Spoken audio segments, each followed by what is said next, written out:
Boa tarde, colegas. Boa tarde, direção pedagógica do Hospital Américo Boa Vida. Hoje o Serviço de Pediatria, mais uma vez, está aqui para participar no segundo ciclo do webinar realizado pelo Hospital Américo Boa Vida. O serviço vai apresentar, tem como tema principal, as infecções respiratórias agudas em pediatria. A nossa apresentação tem como lema a importância que as infecções respiratórias agudas têm, especialmente a pediatria, na elevada mortalidade das crianças, principalmente em crianças abaixo dos 5 anos, assim como também o agravamento desta patologia no contexto da infecção HIV-Sida em criança. Portanto, desta feita, o serviço trouxe essa problemática para a discussão. Então, para a apresentação, nós temos 2 preletores, o Dr. Oscar Alegreto, que é um médico especialista em pediatria, colocado no Hospital Américo Boa Vida, que nos vai falar sobre a pneumonia na comunidade, e a doutora Miriam Laureano, também médica especialista em pediatria do Hospital Américo Boa Vida, que nos vai falar sobre as infecções respiratórias baixas em pacientes com HIV-Sida.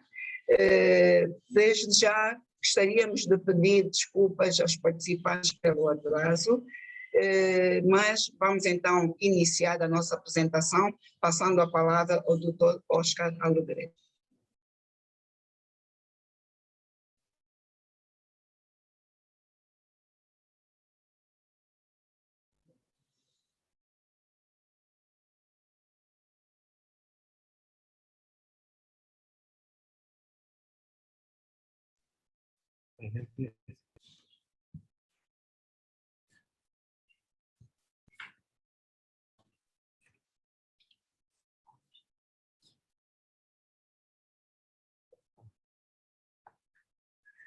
Hay cosas que no voy a poder.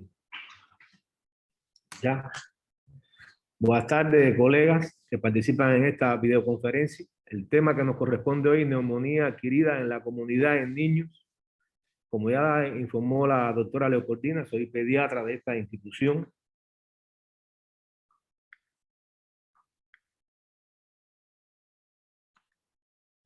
Vamos a comenzar con el concepto de la neumonía adquirida en la comunidad. Es una infección del parénquima pulmonar que afecta a un paciente previamente inmunocompetente, expuesto a un microorganismo, por supuesto, no hospitalario, y en la práctica clínica es una combinación de signos y síntomas del distrés respiratorio infiltrados en un examen radiográfico de tórax.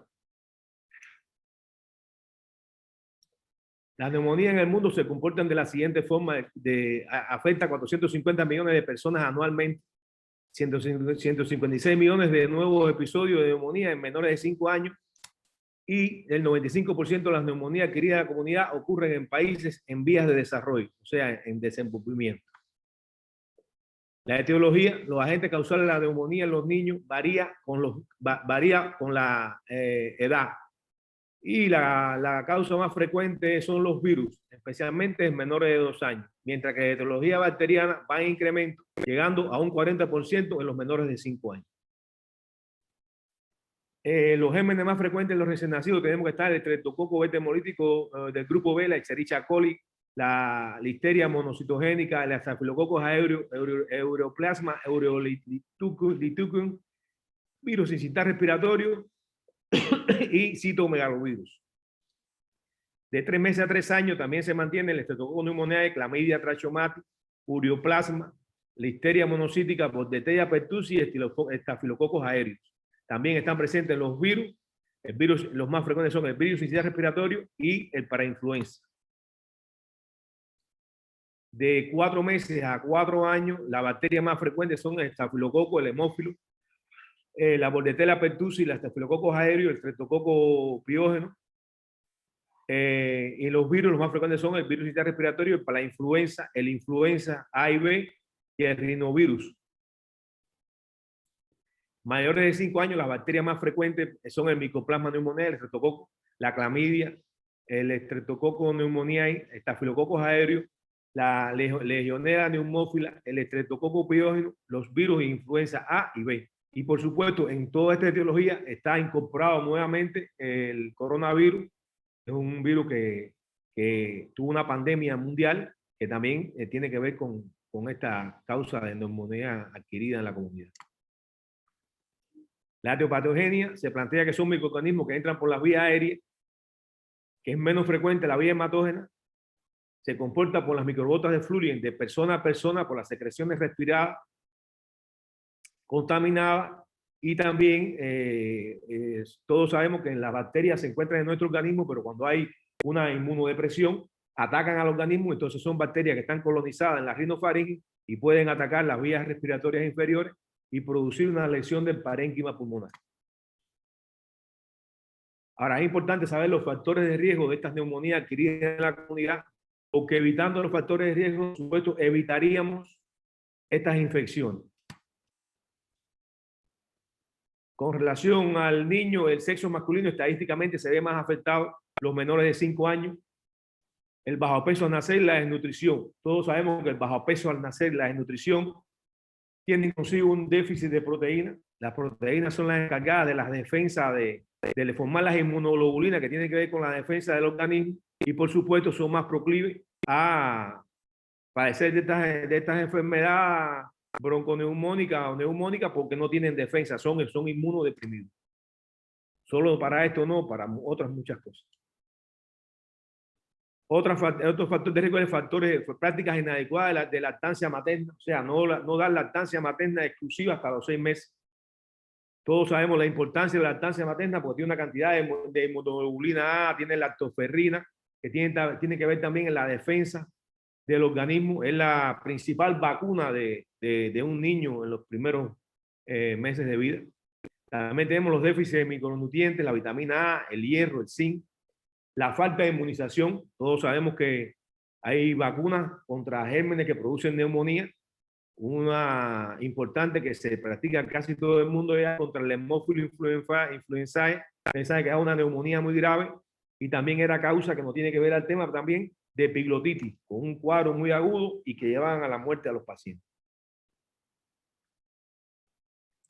Las enfermedades crónicas también, o sea, las cardiopatías congénitas, las inmunodeficiencias congénitas adquiridas, las displasias broncopulmonares, aquellos niños que llevan mucho tiempo acoplados a un equipo de ventilación, se produce una displasia broncopulmonar y por lo tanto los mecanismos propios de defensa del pulmón no defienden a gérmenes agresivos. La ciquilemia, las enfermedades neuromusculares, el asma bronquial, las enfermedades neuromusculares, porque todos saben que ataca también los músculos intercostales y estos músculos son accesorios para la respiración y por supuesto disminuye la defensa de los mismos.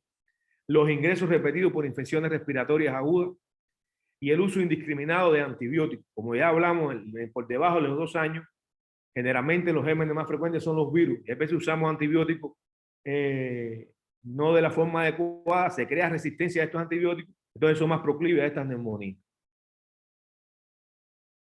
También existen riesgos ambientales de exposición al humo y otros contaminantes. Todos sabemos que en la familia donde hay una persona que fume, también fuma el niño porque es contaminante y disminuye la defensa también, el enfriamiento, o sea, los cambios de temperatura, el hacinamiento, los lugares donde viven muchas personas, que no se toman las medidas requeridas para evitar la contaminación por las gotas de fluyen, las contaminaciones domésticas, los ciclos infantiles, en muchos lugares en Cuba se llaman ciclos infantiles, guarderías o casa de cuidar niños, que hay veces con un mismo lensor pueden limpiar la nariz de una crianza y va transmitiendo a otra, o sea, no hay una higiene adecuada o una disciplina adecuada a la hora de usar las cosas.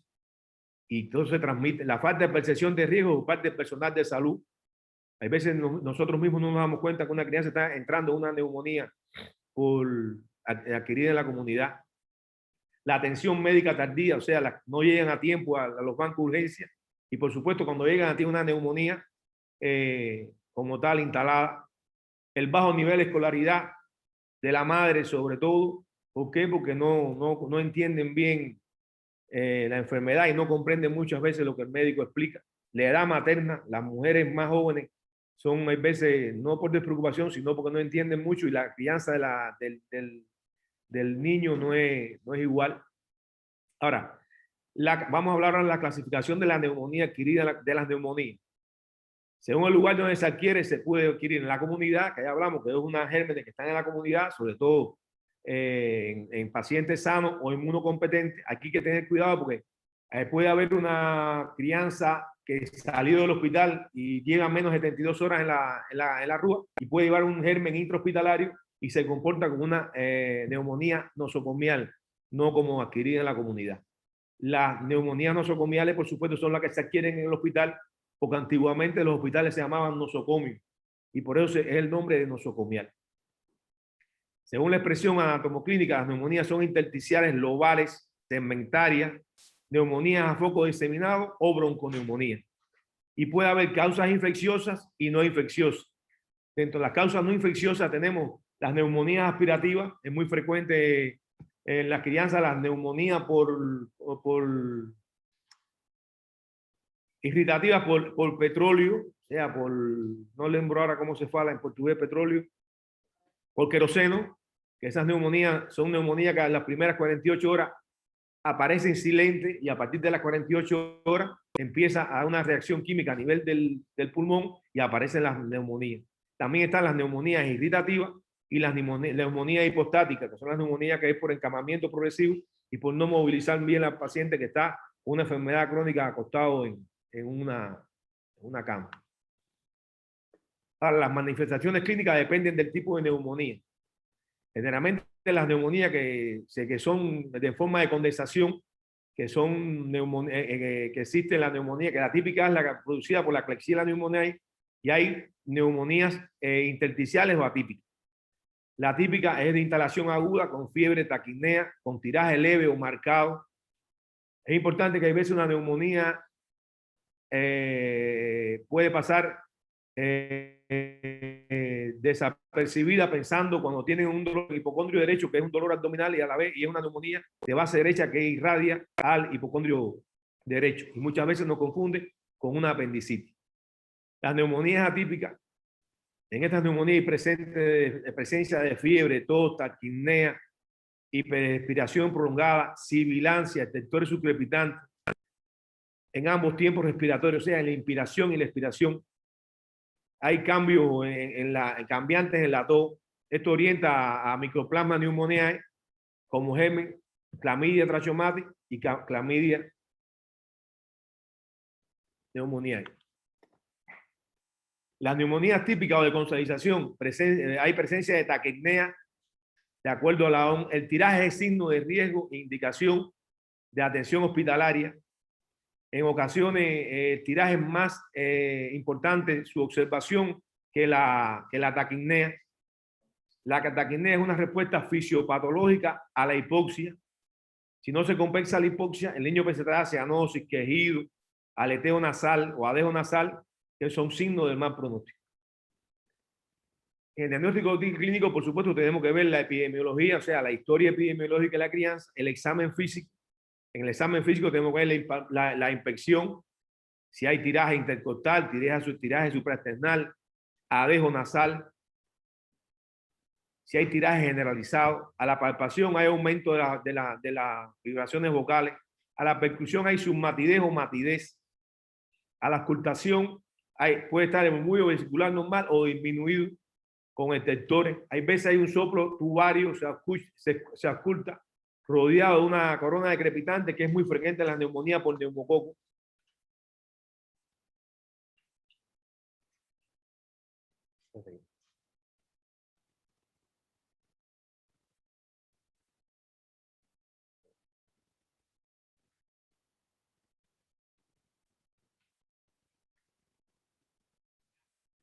Perdone que hubo un problema técnico aquí ahora.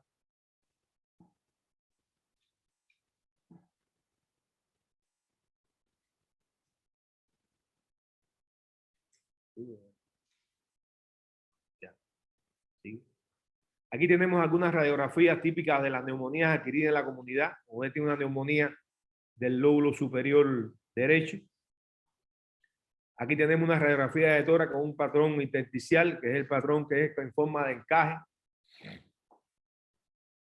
Este patrón intersticial es muy frecuente en la neumonía por neumocistis carini, se ve así en el coronavirus. A veces da este patrón también de tipo intersticial.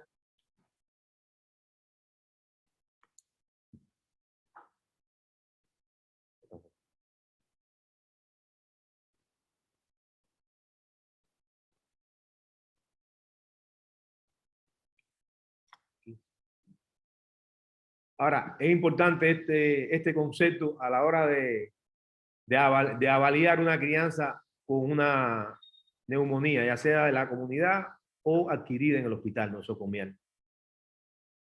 Hay signos de insuficiencia respiratoria, hay criterios de gravedad para remisión de estas crianzas en la unidad de cuidados intensivos pediátricos, que está dado por taquipnea, aleteo nasal, tiraje generalizado, quejido expiratorio, respiración paradójica, cianosis, apnea intermitente y cabeceo en el lactante con sed de oxígeno, con sed de aire.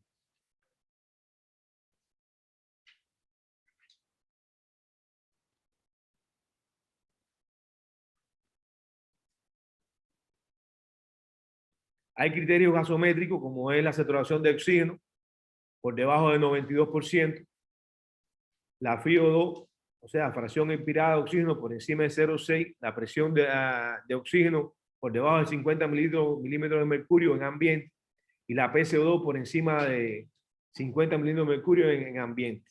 Y la relación presión de oxígeno FiO2 por debajo de 250. Los signos radiológicos también de empeoramiento son alteraciones multilobares, duplicación de infiltrados pulmonares, neumonías extensas, derrames pleurales, presencia de complicaciones pulmonares como neumotora, necrosante, acceso pulmonar y manifestaciones de sepsis generalizada a partir del foco de la bronconeumonía. Ahora, es importante saber que estas neumonías que producen generalmente neumatoceles, derrame, accesos pulmonares son neumonías provocadas por el estreptococo beta hemolítico del grupo A o la Klebsiella pneumoniae o el estafilococo. Son los que más derrame producen.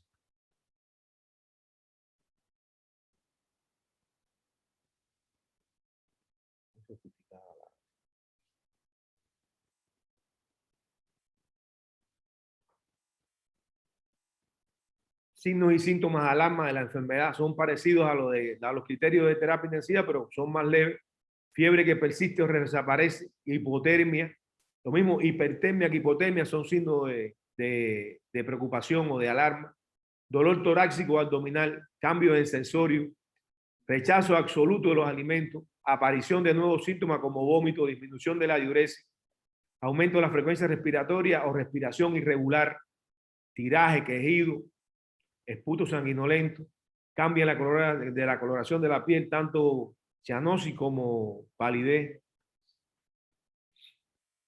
Lo complementario más frecuente que hacemos es el rayos X de toro, por supuesto, el hemograma, la eritrosedimentación, PCR. El PCR nos indica si es una infección generalmente bacteriana y nos sirve para el seguimiento. La eritrosedimentación, que en neumonías grandes casi siempre son centenarias. La gasometría, que vamos a ver la saturación de oxígeno. Los hemocultivos para ver qué germen es el que produce este tipo de neumonía bacteriana. El ultrasonido torácico es muy importante a la hora de saber si es un derrame, la cantidad de líquido que tiene, si está tabicado, si no está tabicado. Y la tomografía axial computarizada, que se usa en últimos casos, no es muy frecuente usar en las neumonías, tiene que ser una imagen muy compleja en el rayo X para usar la tomografía axial computarizada. Las complicaciones más frecuentes son el derrame pleural, los accesos, los neumatoceles, las fístulas broncopleurales, los empiemas, las neumonías necrosantes. Esta es una imagen, ¿no?, de una crianza de 17 meses masculino que llegó al banco de urgencia con tos, rinorrea, fiebre, astenia, anorexia, disnea, quejido, adejo nasal y tenía un derrame pleural de gran cuantía y se aisló en el cultivo del líquido pleural un estreptococo pneumoniae. Las medidas generales para estos niños con neumonía son vigilancia de la evolución clínica, sobre todo en las primeras 72 horas, orientación sobre las medidas de higiene del personal para evitar propagación de la enfermedad, aseo diario, el lavado de las manos, que es muy importante en nuestro medio para no transmitir enfermedades, alimentación adecuada según las necesidades, nunca suspender la lactancia materna, a no ser que haya contraindicaciones absolutas, ofrecer líquido, no forzar alimentación sólida. Se sugiere fraccionar la alimentación, no alimentar de una sola vez, sino ir fraccionando en el día la frecuencia de la alimentación, porque todos sabemos que si el estómago está lleno, dificulta la expansibilidad torácica y por supuesto aumenta la dificultad respiratoria. Tratamiento de la fiebre: se puede usar la dipirona por vía rectal o oral a 10 miligramos por kilo por dosis, o intramuscular si tiene vómito, la misma dosis. Otros antipiréticos que ustedes conocen son el ibuprofeno, se usa 5 o 10 miligramos por kilo por día, viene de 100 miligramos en 5 mililitros, comprimido de 200, comprimido de 400, el paracetamol, que también se usa de 10 a 20 miligramos por kilo por dosis, y se usa por vía oral, se usa en supositorio, se usa en charope, se usa en comprimido. Y tratamiento de los síntomas asociados como son el vómito, la diarrea, el dolor. En la neumonía adquirida en la comunidad también puede usarse como antibiótico la penicilina, se usa de 50.000 a 100.000 unidades por kilo. Endovenoso se usa de 7 a 10 días. Esta penicilina cristalizada, esta es la dosis más o menos que se usa, pero en dependencia de la cantidad podemos aumentar y podemos llegar hasta 200.000 unidades, inclusive hasta 400.000 unidades por kilo y por día. Si a cabo de las 72 horas no hay hacemos un radio-X control y no hay una mejoría, podemos usar la cefalosporina de tercera generación, que ahí tenemos la cefotaxima de 80 a 100 miligramos por kilo por día, viene de 1 gramo en 10, no en 4, es en 10, disculpen, hay un pequeño error, que se diluye en 10, aunque se diluye en 4 igual porque queda muy concentrada. Si evoluciona tópidamente, se puede usar otro tipo de antibiótico, como la vancomicina, que se usa de 40 a 60 miligramos por kilo, cada 6 o 8 horas, y se puede usar de 14 a 21 días. En la vancomicina tenemos que tener cuidado en el uso, porque se debe pasar en 1 hora, no se debe pasar muy rápido, porque te da el síndrome del niño vermelo. O sea, el paciente hace un flush con este tipo de medicamentos. Por eso es importante darlo lentamente. Hay otra fase etaria que es entre 3 semanas y 3 meses, que aquí en este tipo de neumonía tenemos que también tener presente la Bordetella pertussis, la clamidia. Cuando se piensa en este tipo de germes, se usa la acitromicina a 10 miligramos por kilo por día en dosis durante 5 días. Se puede usar la caritromicina de 15 miligramos por kilo por día en 2 dosis por 7 días. Y también podemos usar aquí la eritromicina, que se usa de 25 a 50 miligramos por kilo por día. Viene en solución de 125, charope de 125 en 5 y en comprimido 250 y 500. Entre los 4 meses y 4 años de edad, la primera línea en paciente previamente sano, adecuadamente inmunizado, con cuadro clínico de ligera intensidad, se usa la amoxicilina por vía oral. Se usa de 25 a 50 miligramos por kilo por día. En infecciones graves puede usarse de 80 a 90 miligramos por kilo por día. Se puede usar la penicilina también de 50 a 100, la ampicilina de 200 a 400. En los casos con neumonía grave, incluyendo aquellas con empiema, la primera línea de tratamiento debe ser la ceftriaxona o la cefotaxima.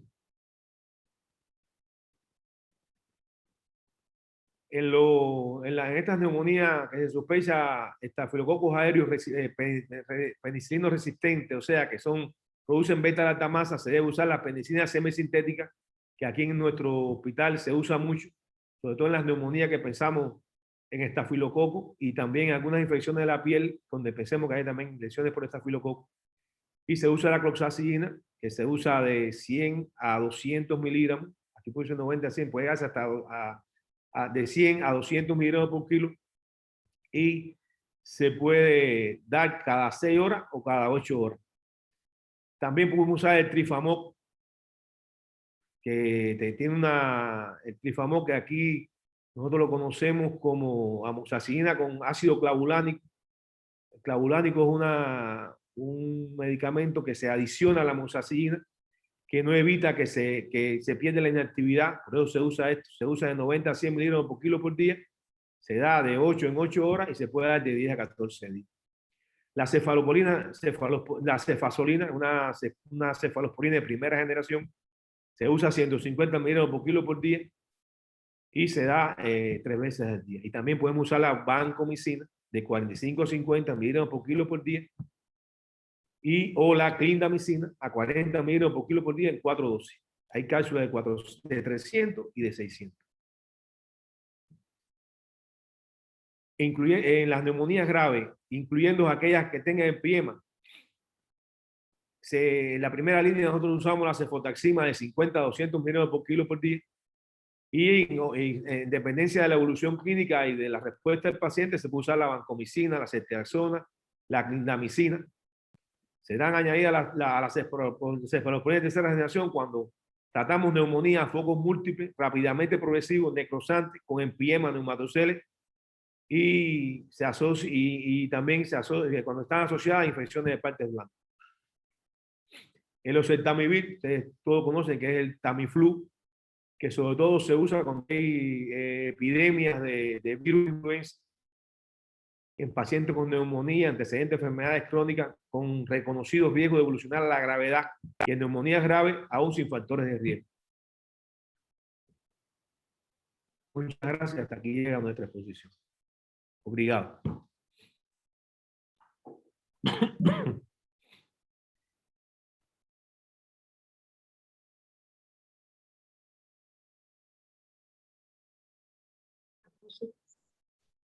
Muito obrigada, Dr. Oscar, pela brilhante apresentação.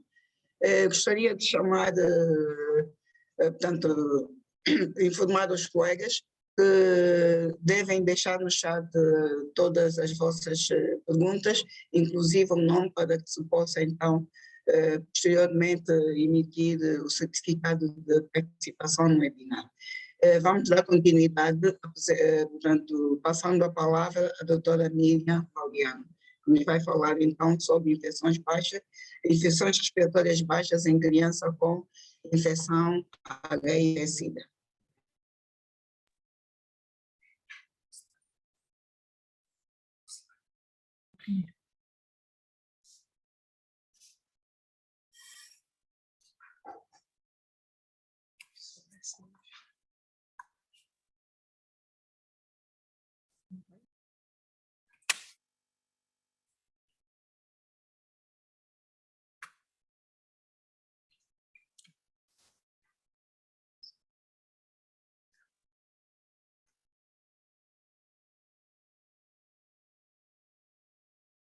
Muito boa tarde a todos,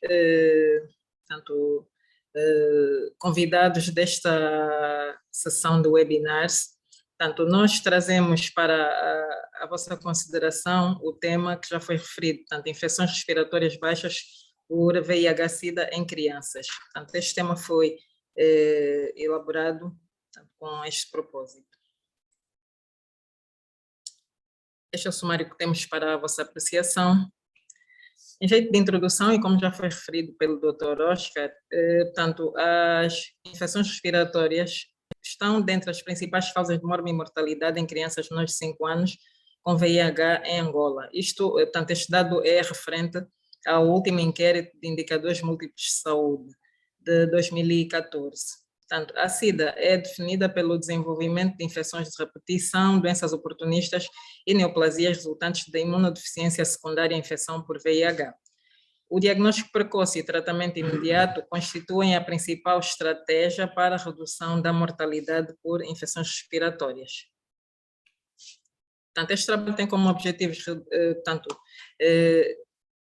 dar informação por formas a reduzir a morbimortalidade de crianças com infecções respiratórias baixas, com objetivos específicos, identificar precocemente as infecções respiratórias baixas, fazer um diagnóstico diferencial dos síndromes respiratórios e definir o tratamento.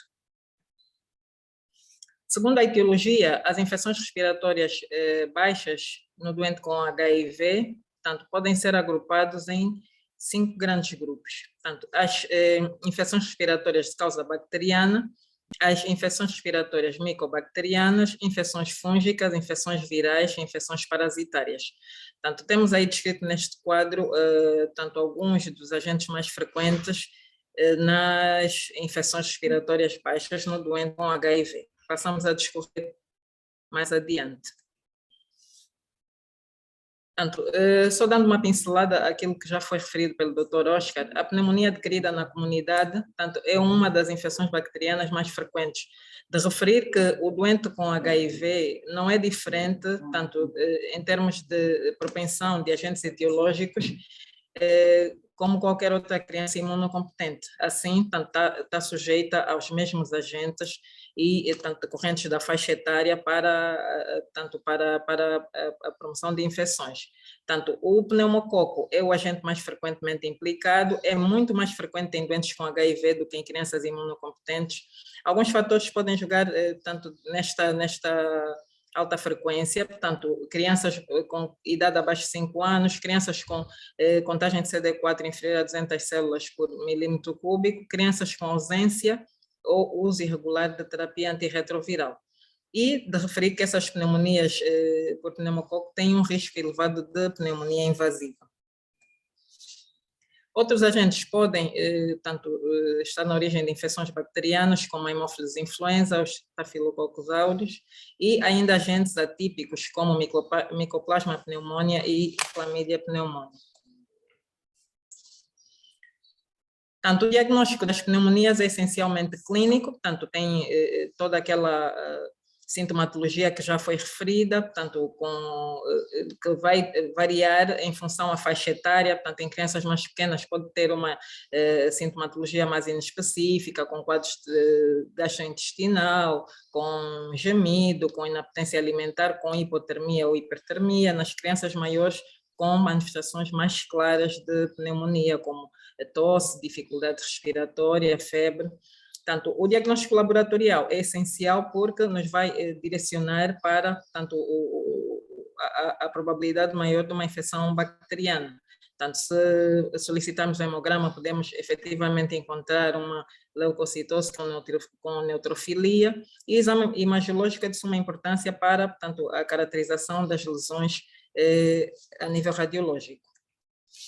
Aí vemos alguns exemplos dos diferentes padrões de pneumonia adquirida na comunidade, tanto pode afetar um lobo, pode ter um padrão broncopulmonar e um padrão mais intersticial, mais difuso, que é efetivamente mais característico nas infecções atípicas. O tratamento, portanto, assenta no quadro clínico e tanto na necessidade ou não de internamento.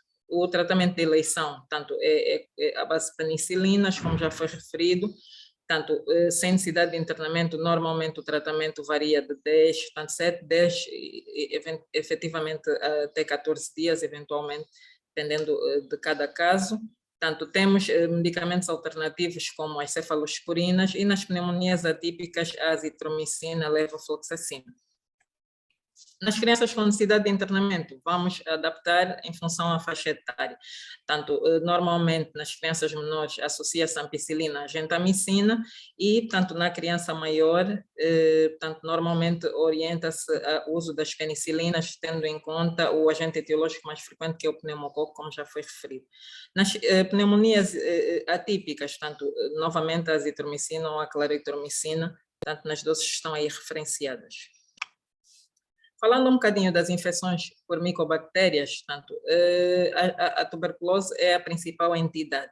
Ela é causada pelo Mycobacterium tuberculosis e normalmente costuma ser, tanto, uma doença sentinela para, tanto, a sinalização do pediatra pensar em HIV, porque com muita frequência há a coexistência dessas duas entidades. É uma doença que pode afetar tanto as crianças com qualquer contagem de CD4, mas normalmente com tanto contagens mais baixas, e geralmente traduz uma infecção primária, o que determina às vezes a coexistência de manifestações sistêmicas e quadros pulmonares e extrapulmonares, como os quadros de tuberculose ganglionar, por exemplo. O diagnóstico assenta essencialmente nesses pilares. Nunca devemos descurar do fator epidemiológico. Naturalmente, crianças com história de contato com familiares diretos com tuberculose têm uma propensão maior ao desenvolvimento da doença.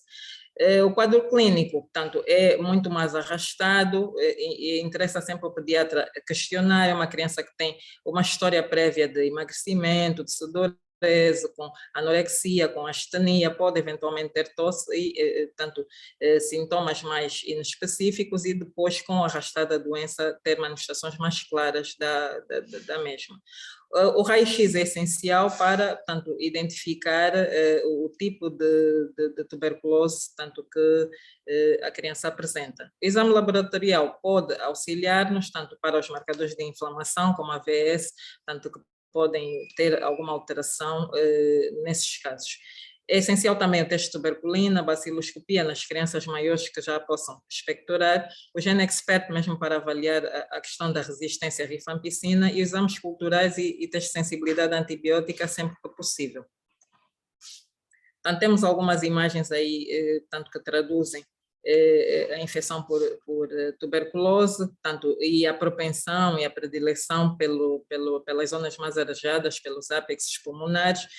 Vemos aí lesões cavernosas, tanto, e também padrões miliares, que normalmente traduzem uma condição de doença mais grave. O tratamento, portanto, em crianças sem terapia antirretroviral instituída, normalmente segue o estadiamento imunológico, portanto, de acordo ao doseamento CD4. Isto categoriza as crianças com, tanto sem imunossupressão, moderada imunossupressão ou grave imunossupressão. E, tanto, o tratamento para a tuberculose deve ser instituído de acordo a estas condições. Portanto, nas crianças sem imunossupressão, devemos começar o tratamento por 6 meses, portanto, adaptando isso efetivamente para cada caso, mas normalmente para 6 meses, e protelar o início da terapia antirretroviral. Isto propicia o quê? Propicia uma melhoria tanto na imunidade da criança e efetivamente depois a instituição do início da terapia antirretroviral e promove também uma melhor adesão terapêutica. Nas crianças com moderada imunossupressão, devemos iniciar antibacilares e, após 2 meses, avaliar a necessidade ou não de início de terapia antirretroviral. Nas crianças, tanto com imunossupressão grave, devemos iniciar de imediato os antibacilares e a terapia antirretroviral. Portanto, temos aí os antibacilares, tanto, e depois normalmente faz-se o esquema adaptado ao peso da criança, tanto, e de referir que nas formas mais graves, como por exemplo na tuberculose miliar, o tratamento pode chegar mesmo até 12 meses. As micobacterioses atípicas, tanto temos normalmente mais afetadas, mais frequentes duas, tanto o complexo Mycobacterium avium, que, portanto, normalmente traduz, tanto, ou apresenta-se de uma forma disseminada, a forma localizada é rara, ocorre normalmente com imunodeficiência grave, crianças com CD4 abaixo de 50, e tem um quadro clínico inespecífico, portanto, com quadro arrastado de febre, perda ponderal, visceromegalhas e outras alterações, com ou sem tosse ou dor torácica. O diagnóstico é essencialmente tanto ao raio-x, baciloscopia sempre que possível e culturas tanto em fluidos como sangue e medula óssea. A biópsia, se houver possibilidade de fazer. O tratamento é feito com claritromicina ou azitromicina mais etambutol por 18 meses. Outra micobactéria não tuberculose é a Kansai, tanto normalmente tem uma particularidade de dar tosse, febre, hemoptise e dor torácica. O diagnóstico é similar ao complexo Mycobacterium avium e o tratamento é rifampicina, isoniazida e etambutol por 1 ano. As infecções fúngicas são muito frequentes no doente com HIV, normalmente, portanto, são causadas pelo pneumocystis girovecii, anteriormente conhecido como pneumocystis carinii. Afeta normalmente crianças latentes e crianças jovens com CD4 normal, inclusive, ou com CD4 baixo. As crianças maiores normalmente têm uma evolução mais indolente, mais arrastada.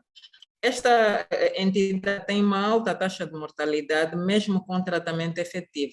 Tem, tanto, uma tetra característica, que consiste em taquipneia, dispneia, tosse não produtiva e febre súbitas. O diagnóstico, tanto, assenta na história do doente, tanto, a auscultação pode estar normal e os estertores normalmente são tardios. Exame imagiológico, tanto, é essencial, raio-x e taque-tórax. Exames mais que podem dar apoio, como a gasometria, vão demonstrar alterações já, tanto compatíveis com a gravidade desta entidade. Pode haver uma hipoxemia grave, pode haver distúrbios da desidrogenase lática, contagem CD4 abaixo de 200 células, tanto condiciona o aparecimento da doença e, tanto, sempre que possível, fazer provas de função pulmonar, lavado broncoalveolar e biópsia transbrônquica. Então, temos aí algumas imagens que, tanto, denotam a infecção por pneumocystis girovecii. O tratamento assenta comumente conhecido como Bactrim, sulfametoxazol e trimetoprim, por 21 dias. De referir aí que, tanto, há um fator de proteção sempre que possível, quando se institui de forma precoce a profilaxia, mesmo em crianças que, tanto, tenham teste positivo e comecem já medidas profiláticas com Bactrim, tanto, mesmo para evitar a severidade da doença. É importante também associar corticoides, tanto, inicialmente em doses altas e depois, tanto, ir reduzindo a dose e desmamar. Como alternativa, podemos usar a pentamidina. Ainda nas infecções fúngicas, temos a histoplasmose, que tanto, condiciona um quadro de infecção aguda com artralgia e eritema nodoso, e nas condições crônicas, tanto, vai haver uma dispneia, vai haver hemoptise e sudorese noturna. Tanto, ao raio-x, nós vamos ver infiltrados intersticiais e vai haver, tanto, uma opacificidade miliar difusa. Tanto, pode simular como se uma tuberculose miliar se tratasse, ou ainda condições de cavitação progressiva. É importante a cultura da expectoração, a biópsia de tecido pulmonar. Normalmente, tanto, é tratado com antimicóticos como o ketoconazol e traconazol, a anfotericina B. Nas doses estão referidas. Então, temos como referir este padrão miliar, tanto, que é característico da histoplasmose. A criptococose, tanto, normalmente é uma infecção fúngica que pode ser assintomática ou pode dar também sintomas arrastados com febre baixa, astenia, dor torácica em quadros mais inespecíficos.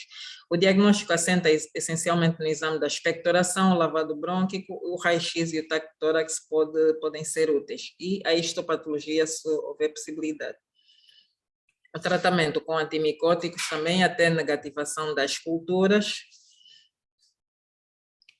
A aspergilose pulmonar é uma outra condição que também é frequente no doente com HIV. Tanto, tem vários agentes etiológicos, mas o Aspergillus fumigatum é o mais frequente.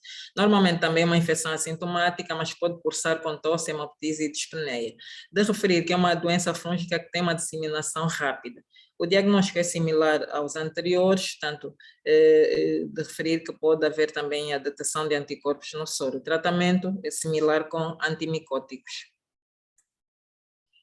Tanto, uma das características da aspergilose é a formação de aspergilomas, que nós vemos ali, tanto, identificado no raio-x. A toxoplasmose, tanto, é uma das principais entidades das infecções parasitárias, tanto, normalmente constitui uma reagudização da infecção latente, portanto, normalmente naquelas crianças que tenham infecções do grupo TORCH que não tenham sido identificados, ele fica aí naquela quietude e depois, tanto por causa da imunossupressão, há a ativação dessa infecção latente. Normalmente cursa com febre e dispneia.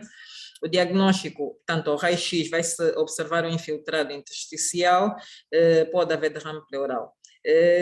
Tanto os marcadores de inflamação são importantes e tanto o diagnóstico também pode se dar com isolamento no sangue ou outros fluidos do agente.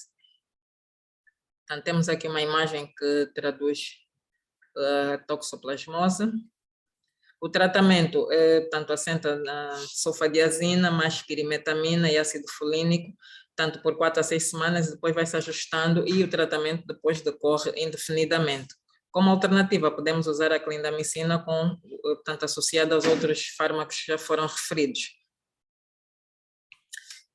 Nas infecções virais, tanto a entidade mais frequente é a citomegalovirose, tanto que também normalmente pode surgir de forma isolada, mas com frequência surge associada ao pneumociste girovecii, o que condiciona um pior prognóstico para a criança. Normalmente cursa com febre, tosse, dispneia e perda ponderal.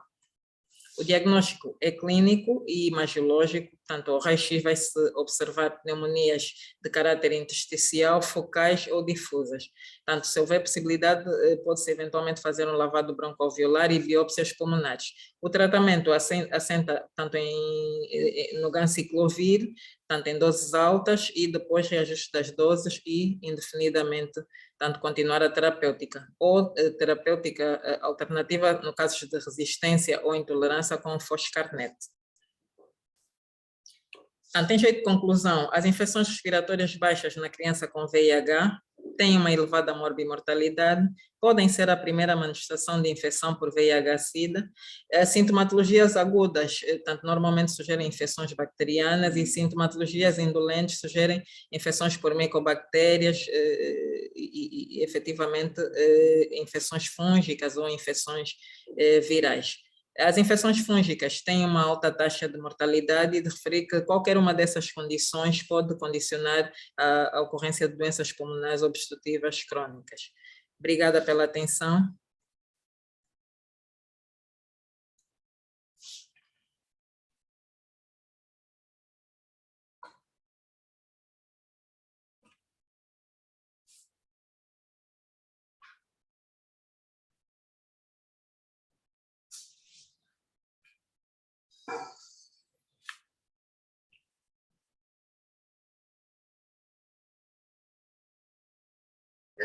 Obrigada, doutora Miriam, pela brilhante explanação. Tanto foram apresentados os temas, chegamos então agora à fase da discussão e esperamos que todos os participantes tenham então algumas perguntas, subsídios, portanto, de forma simples, fortalecer a nossa discussão.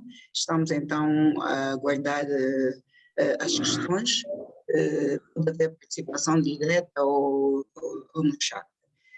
Mas, pronto, vamos aproveitar a ocasião para lançar algumas questões, uma vez que nós atendemos crianças dos 0 aos 18 anos, mas no nosso ambulatório está praticamente dividido. Nós atendemos, a pediatria atende os adolescentes até mais ou menos 14, 15 anos e há uma parte da pediatria atendida pela medicina. Daí, então, gostaria de lançar o repto à doutora Sílvia, médica especialista em infecciologia, responsável pelo serviço de infecciologia do nosso serviço, para dar a sua colaboração, falando sobre a abordagem de infecções respiratórias baixas em adolescentes com HIV.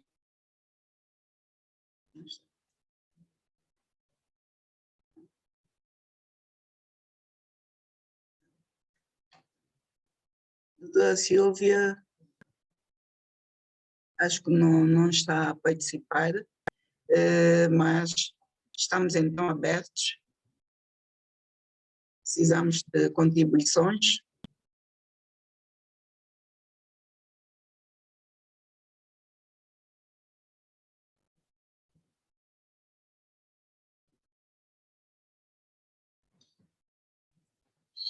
Bem, enquanto não vêm as perguntas, gostaria de contribuir dizendo que a pneumonia é uma das principais causas de internamento no nosso serviço. Na lista das 10 patologias mais frequentes, ela está em terceiro lugar e está com alta taxa de mortalidade.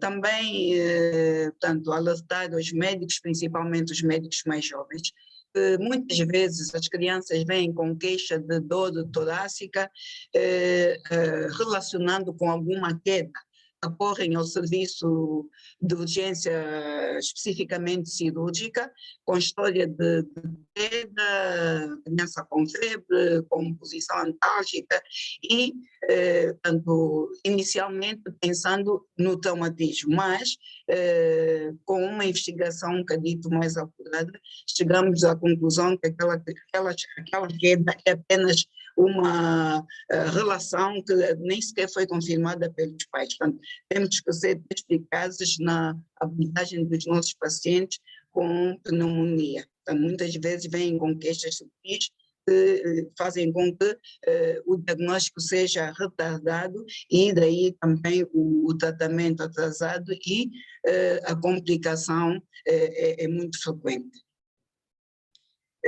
Ainda em relação à pneumonia, vimos que o Streptococcus pneumoniae é o agente que cruza quase todas as faixas etárias e na primeira linha de tratamento temos a nossa velha penicilina, mas vê-se agora que as pessoas que por tudo e por nada recorrem logo aos fármacos da terceira linha, quando poderíamos começar inicialmente naquelas situações não muito graves, como o doutor Oscar bem explicou, com a penicilina.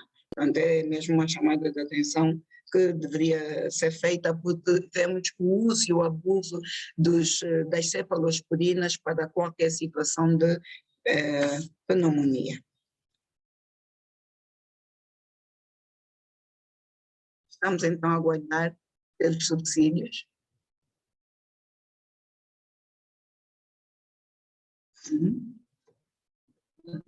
Aqui.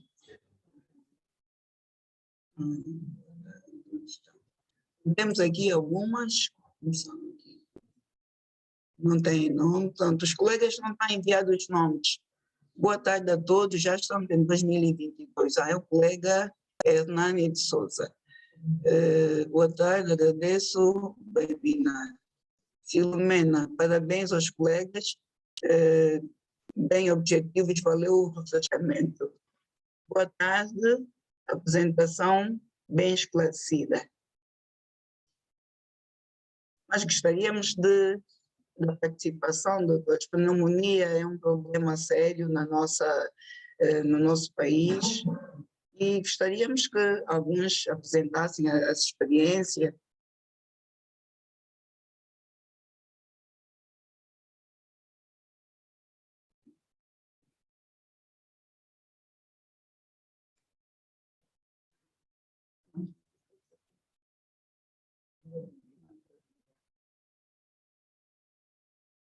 Doutor Hernani, interno da ginecologia e obstetrícia da Lucrécia Paim, trabalha com adultos, mas de certeza que deve ter também na maternidade, apesar de estar vocacionada para o atendimento da mulher grávida. Nós temos tido, e mesmo aqui no nosso hospital, situações de gestantes que vêm com várias queixas e são, portanto, reencaminhadas para a maternidade. Não sei se o doutor tem alguma experiência para dividir conosco. Muito boa tarde, caros professores. Só tenho que agradecer a oportunidade e felicitar os nossos preletores e que a conferência ou webinar foi bem explícito, nós, pelo menos eu compreendi perfeitamente e não tenho muito assim de dúvidas, porque realmente eu pude acompanhar o webinar do princípio até o fim e mais uma vez os caros professores estão de parabéns.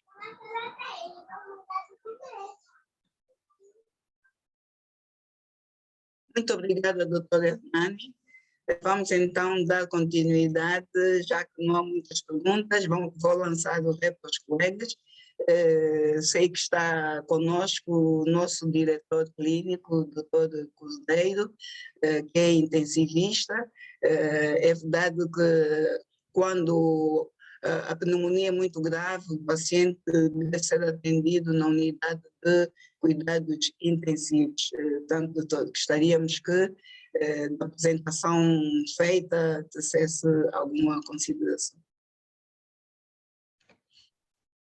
Bem, muito obrigado, doutora Leopoldina. Antes de mais, devo felicitar os preletores pela brilhante comunicação. É um tema bastante pertinente. É claro que numa sessão como esta não se esgota o conteúdo necessário para se ter uma informação, digamos assim, exaustiva, não é? É claro que nas entrelinhas surgem sempre algumas preocupações. E assim, a que me ocorre nesse momento é perguntar aos preletores qual é a experiência que têm em relação às pneumonias invasivas, isso é, infecções pulmonares invasivas em doentes em crianças com infecção por HIV. Estamos a falar, por exemplo, em relação às pneumonias por Staphylococcus aureus, pneumonias por pseudomonas e também as pneumonias por Haemophilus influenza. Não sei se foram aqui. Foi, mas essencialmente em relação às pneumonias, né, que têm um espectro invasivo. Então, estas são, por enquanto, as minhas preocupações.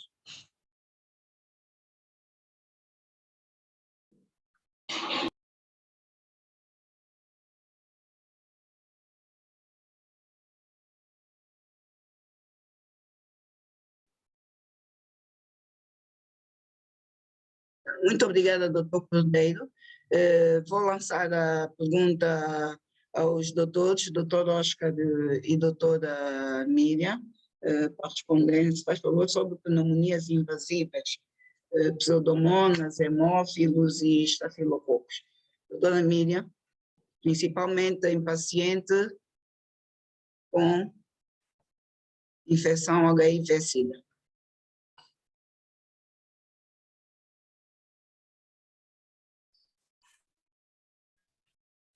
Muito boa tarde, excelentíssimo diretor clínico.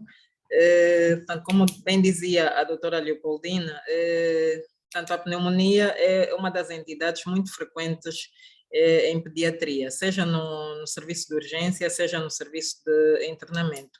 Portanto, é certo que as crianças ideais, normalmente, e tendo em conta o nosso campo de atuação, tanto como hospital terciário, as crianças vêm muito manipuladas já do ambulatório. Portanto, normalmente, tanto são crianças com já tanto uma história prévia de manipulação, seja em centros médicos, seja tanto no domicílio, inclusive, porque é muito frequente, como bem disse a doutora Leopoldina, esta associação também tanto das infecções respiratórias, como a pneumonia, a história de queda. É quase já como uma norma para nós, porque mesmo as próprias mães, quando tanto acorrem aos nossos serviços, sempre colocam, tanto como principal fator a queda. Alguém sempre viu, alguém sempre referiu que houve uma queda e só depois começa toda esta sintomatologia. Naturalmente, como nós vimos e de acordo ao que a bibliografia descreve, tanto as pneumonias normalmente têm tanto toda a condicionante associada, seja à faixa etária, seja ao tempo de evolução. Tanto, é certo que, tanto, não obstante termos o pneumococo como agente mais frequente, mas com frequência e temos assim com relativa frequência, portanto, crianças com VIH, com tanta associação de pneumonias com tanto provável etiologia por estafilococos, por hemófilos, com todo um cortejo prévio tanto de infecções das vias aéreas superiores, tanto temos com frequência esta ocorrência. O que se passa é que muitas das vezes, tanto já nem há a possibilidade, como bem disse a doutora Leopoldina, de haver a desfalonação antibiótica, porque essas crianças já começam com toda uma antibioterapia, tanto às vezes questionável, no domicílio e das unidades, às vezes, de onde vêm. Tanto não nos resta muito, efetivamente, começar com antibióticos de amplo espectro e algumas crianças, infelizmente, tem havido necessidade mesmo de solicitarmos uma equipa multidisciplinar, tanto como a unidade de cuidados intensivos, muitas delas cursam depois com histórias, tanto com quadro de hipoxemia grave e muitas delas, infelizmente, chegam mesmo a um infausto tanto desfecho, né? Mas temos tido sim, tanto com muito mais frequência as pneumonias por pneumococos, mas tanto temos tido sim essas pneumonias no nosso serviço.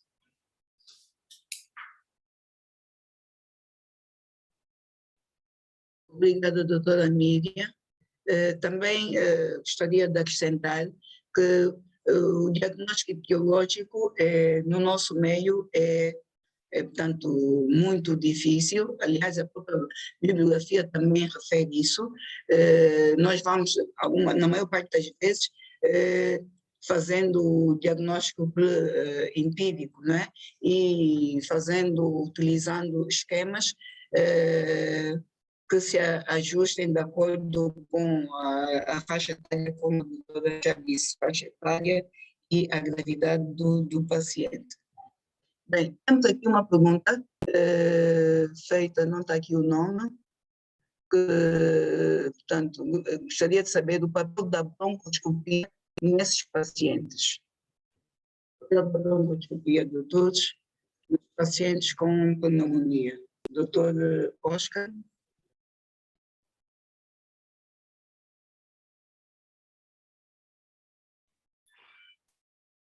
Bueno, todos sabemos que la broncoscopía es un método invasivo de un paciente con una neumonía.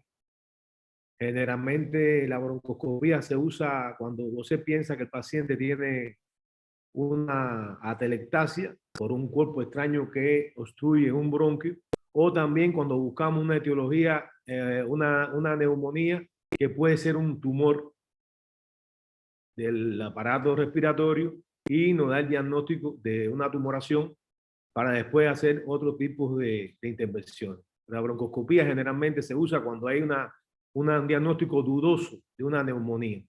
No es frecuente hacer una broncoscopía en un paciente con una neumonía. Repito, cuando pensamos en una tumoración, otro tipo de malformación del árbol respiratorio asociado a este tipo a la neumonía.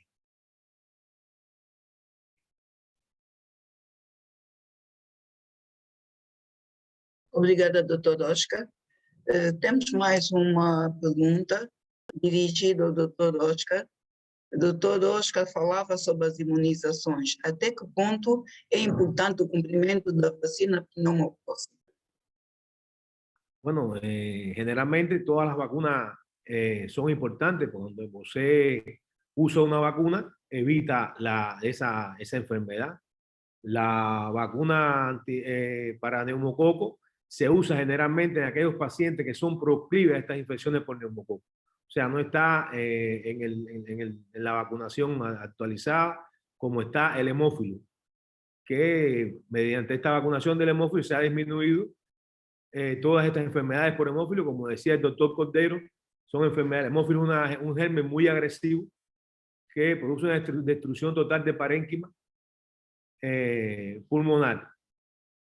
Pero sí, se puede vacunar es mejor porque evita la infección por neumococo, aunque generalmente las infecciones por neumococo no son tan agresivas como las infecciones por estafilococo, por estreptococo, por hemófilo, porque generalmente el neumococo es muy sensible a las penicilinas y si no resuelve la penicilina podemos usar otro tipo de terapéutica.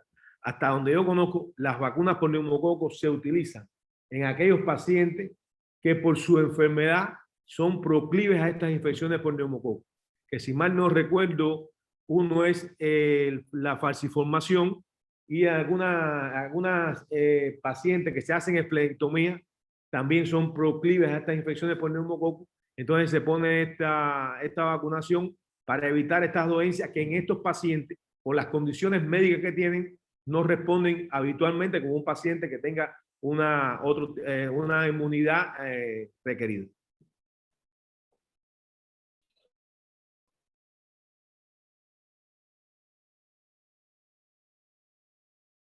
Obrigada, doutora Oscar, pelo esclarecimento.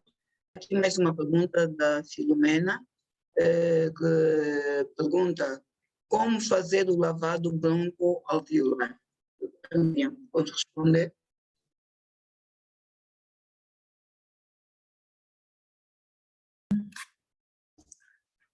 Portanto, o mais importante, portanto, portanto, ficarmos com a ideia que o lavado broncoalveolar serve, portanto, auxilia-nos para a colheita de secreções, tanto de expectoração, descarro, para, portanto, estudos.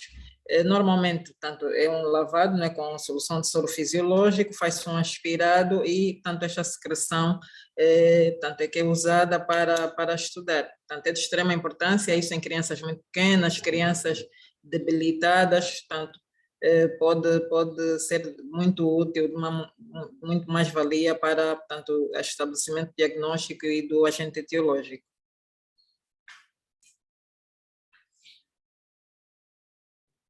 Obrigada, doutora Minha. Doutora, nos vários agentes etiológicos, o lavado broncoalveolar, portanto, era uma das técnicas indicadas, pelo menos durante a explanação da doutora. Aguardamos por mais participação.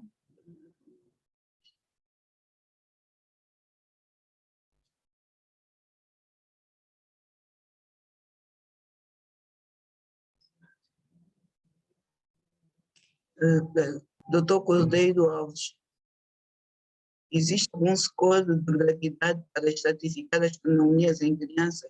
Se sim, como indexá-las à infecção por HIV? Doutora Miriam, gostaria de responder esta preocupação do doutor? Se existe algum score de gravidade para estratificar as pneumonias em crianças? Sim, como indexá-las à infecção por HIV?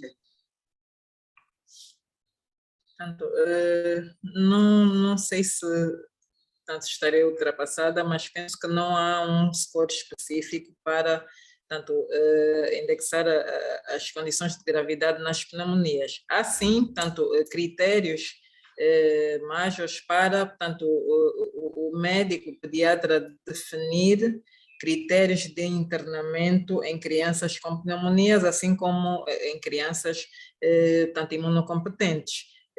Crianças que tenham afetação, tanto distúrbios hidroeletrolíticos, afetações graves de condições de oxigenação, hipoxemia grave, tendo também tanto algum cuidado, algum cariz com tanto os estados de imunossupressão, dependendo da infecção oportunista e do quadro clínico, portanto, particularizar os casos. Há crianças que têm um quadro, chegam a nós com um quadro de imunossupressão severa, que, portanto, se pressuponha que tenha necessariamente que internar. Ou, às vezes, algumas condições, e para nós também isto serve, sim, de respaldo para internamento, crianças, às vezes, com condições tanto socioeconômicas precárias, tanto uma das maiores dificuldades que nós temos tido, mesmo para a adesão tanto ao tratamento, seja o tratamento antirretroviral, seja qualquer tratamento, mesmo sem ser tratamento antibacilar, mesmo para tratamento antibiótico, às vezes é a impossibilidade tanto dos familiares adquirirem e de cumprirem terapêutica. Então, isto para nós também, tanto nós temos o cuidado de particularizar, tendo em conta o quadro clínico e a extensão tanto da doença, da lesão e tanto a presunção da infecção ou confirmação mesmo da infecção oportunista e tanto sermos assim um bocadinho de baliza para a tomada de decisão, tendo em conta os critérios de internamento. Há crianças que, tanto idealmente, podem cumprir terapêutica no domicílio, mas outras, tanto nesta impossibilidade, às vezes pecamos um bocadinho por excesso de zelo, mas preferimos que fique mesmo já, tanto acautelando depois condições de maior gravidade.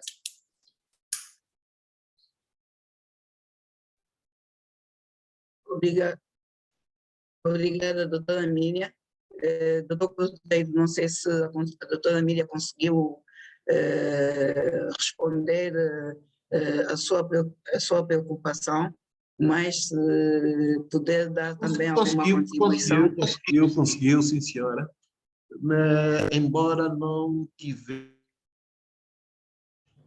aos parâmetros, não é? Que parâmetros devem ser avaliados para estabelecer esses critérios de gravidade?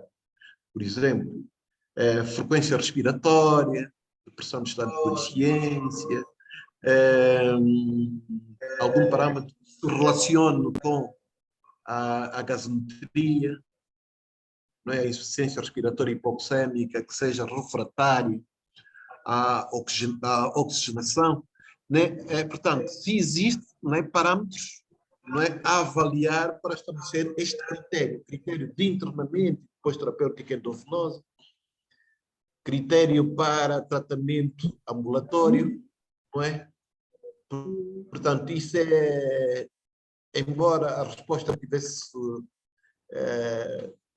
circunscrita aos critérios de internamento, né, que indiretamente estabelecem esses critérios de gravidade, muito bem, mas quais são os parâmetros a avaliar, né, para estratificar estes critérios de gravidade, não é? Tendo em conta a frequência respiratória, se calhar a saturação da hemoglobina, a depressão de estado de consciência, mas alguns valores laboratoriais que eventualmente sejam necessários monitorar. Portanto, é nessa perspectiva que eu também queria saber se existe uma planilha a avaliar esses critérios de gravidade.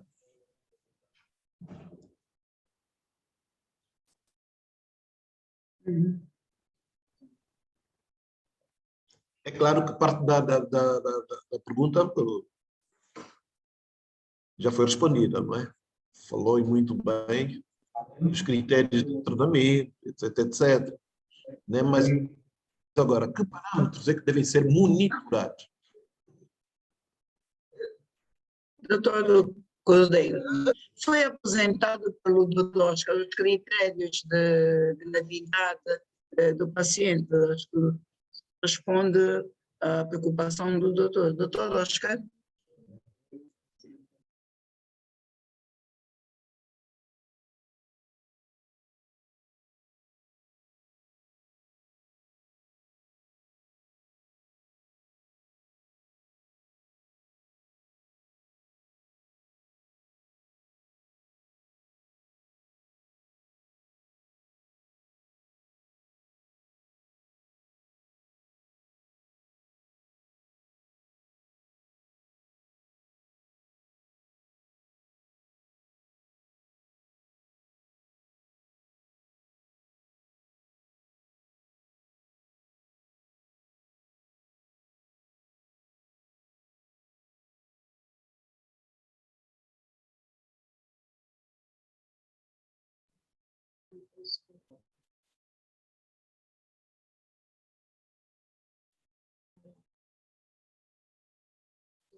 Sim, sim.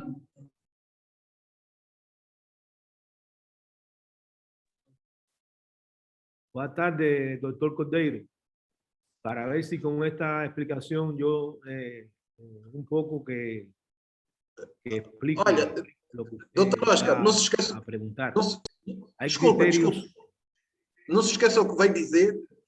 Mas aqui sim, já começo a ver. Não estive atento a estes slides e, na verdade, é esta a resposta que eu queria. Mas pode continuar, doutor.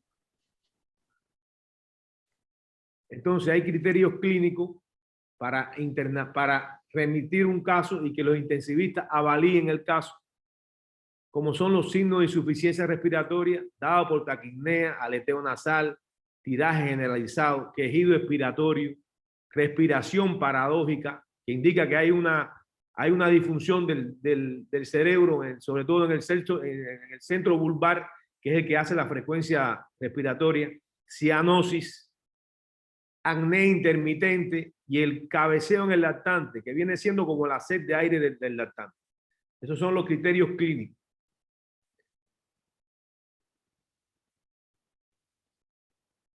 Ahora, también nosotros avaliamos criterios gasométricos, que es la saturación de oxígeno por debajo del 92%, con FiO2, o sea, la fracción imperada de oxígeno por encima de 0,6, y la presión de oxígeno menor de 50 mililitros de mercurio en ambiente, o sea, no con oxígeno, en ambiente, y la presión CO2 por encima de 50 en ambiente, o sea, no con oxígeno puesto, y la presión CO2, relación FiO2, por debajo de 250.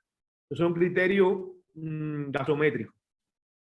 Y bueno, también existe el criterio radiológico, que es duplicidad de los infiltrados pulmonares en 48 horas, o sea que una neumonía, como usted explicaba, muy progresiva, que en horas va aumentando, las neumonías extensas, los derrames pleurales paraneumónicos que precisen drenaje, la presencia de complicaciones como neumotora, neumonía, neocrosante, accesos pulmonares, una crianza que tenga una neumonía y que haga una sepsis generalizada por complicación de esa neumonía. Por supuesto, como usted también conoce, que es intensivista y de esta terminología la usan más que nosotros, esto no es una suma de criterios. Eso se va analizando en la práctica con el paciente delante, clínicamente cómo se encuentra, y se hace una valoración de si va a ingresar o no va a ingresar. Estos casos con neumonía se trata por todos los medios de ventilar lo menos posible, porque la ventilación produce una agresión, como es un pulmón que está dañado, y hay que tener mucho cuidado a la hora de ventilar los pacientes porque puede haber complicaciones en la ventilación.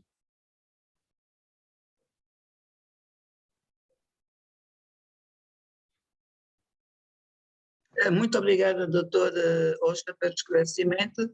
Doutor Cordeiro, não sei se conseguimos responder de forma cabal a sua preocupação. Sim. De forma cabal, tanto a doutora Miriam quanto o doutor Oscar, não é? A resposta de um foi complementada por outro. Sim, senhor.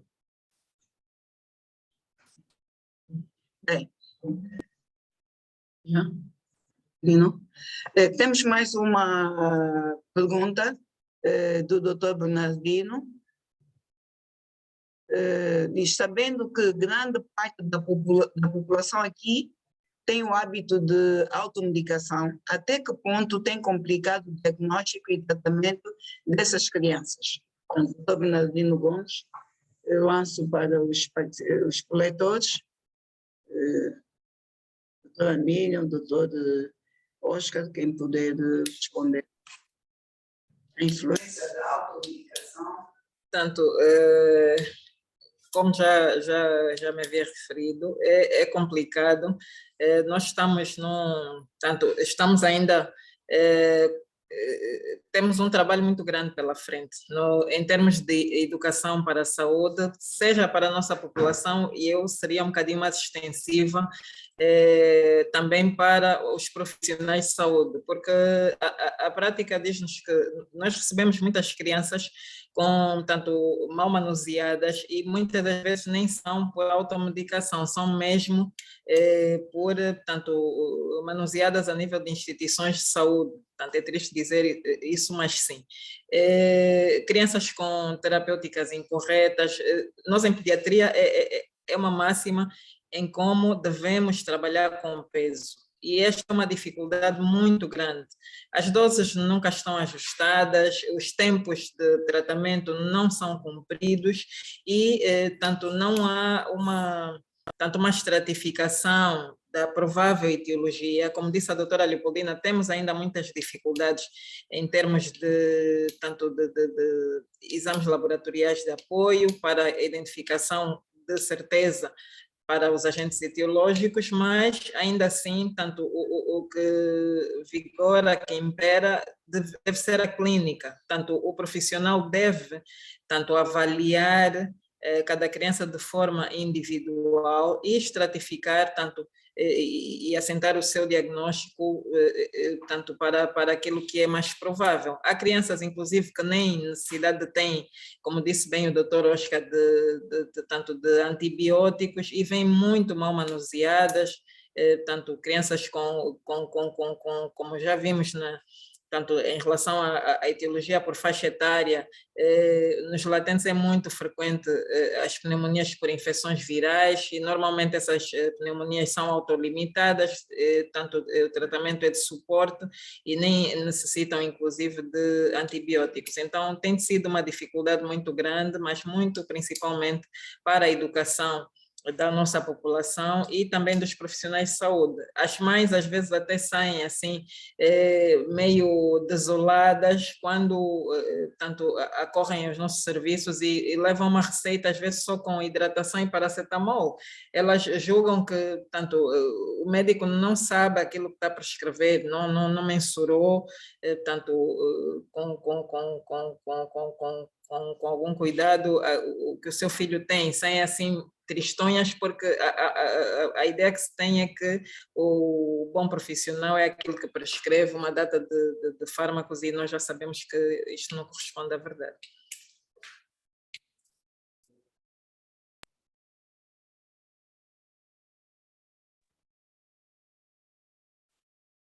Y muy bien lo que planteó la doctora Miriam, y es importante también, como ella habló, en el uso indiscriminado de antibióticos, la resistencia que se hace a estos antibióticos, porque la bacteria crea resistencia y después cuando realmente este antibiótico hace falta, no hace el efecto que necesariamente tienen que llevar.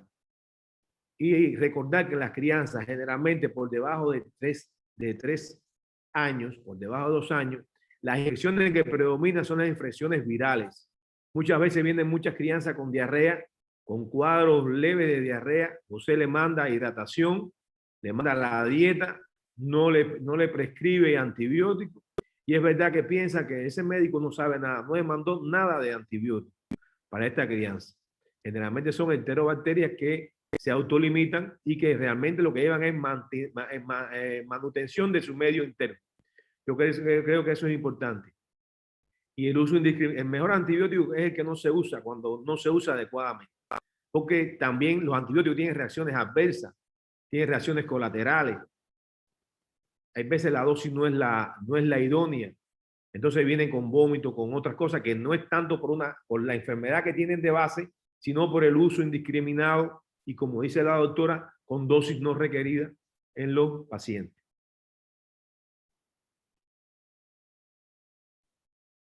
Obrigada, doutor Oscar, pela contribuição.